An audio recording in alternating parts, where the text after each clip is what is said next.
flauta leikinn af stað. Við sjáum þessa vinsælu af Jósefín.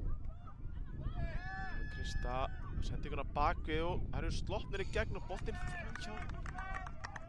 Þetta finna Jósefín, náði því ekki. Hérna er samt ennþá að tapa boltanum á hættulegum stað. Þá er það Amelia með sendinguna fyrir á Jósefín. Hún hittir ekki boltan en hann er því miður ekki nógu gott færi. Dauða færi varinn fyrir Tindastól og gefur sínum konum líf. Hérna er Amparo með skoti og það er fyrsta mark leiksins.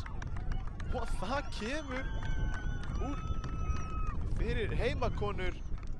Fáum að sjá þetta mark aftur.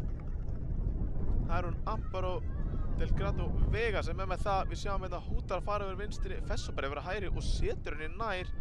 Þetta er rosalegt. Þegar maður var að trúa verkefninu. Munu veldur að trúa þeir þetta skilið með forskot í hálfleik. Hérna kemur hins vegar bara markur horni. Hvað erum við að sjá í þeim töluðu orðum að þá eru ef þetta jafna. Fáum að sjá þetta aftur hérna.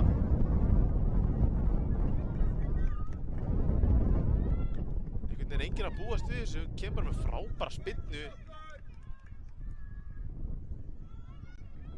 Ótrúlega innkasti sem FH eru að taka hérna í dag og ég trúi ekki að Björgvin setja upp innkastæfingu í næsta leik. Það skiptir ekki máli, hérna sendingi fyrir og Tindastóll að koma sér 2-1 yfir og þannig er hún Harpa Sif sem skora þetta mark fyrir Tindastóll. Fáum að sjá þetta aftur hérna.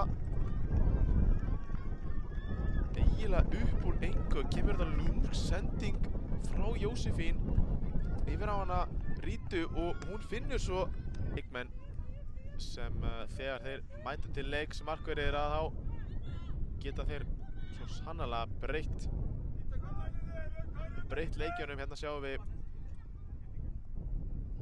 Ríta leitar skotin fyrir yfir vinstri og hittir stöngin inn og kemur Tindastól 3-1 yfir. Ég trúi þess ekki. Við sjáum þetta, mér sýndist að vera hún, jú það var hún Hrafnilega með stóðstíkuna. Sjáum þetta Ríta hótar einhvern veginn Fesso yfir vinstri og Embla hélt hreinlega að þessi var að fara framhjá en hann fór ekki framhjá. Fór stöngin inn. Það Ríta fyrst lang með þetta mark og kemur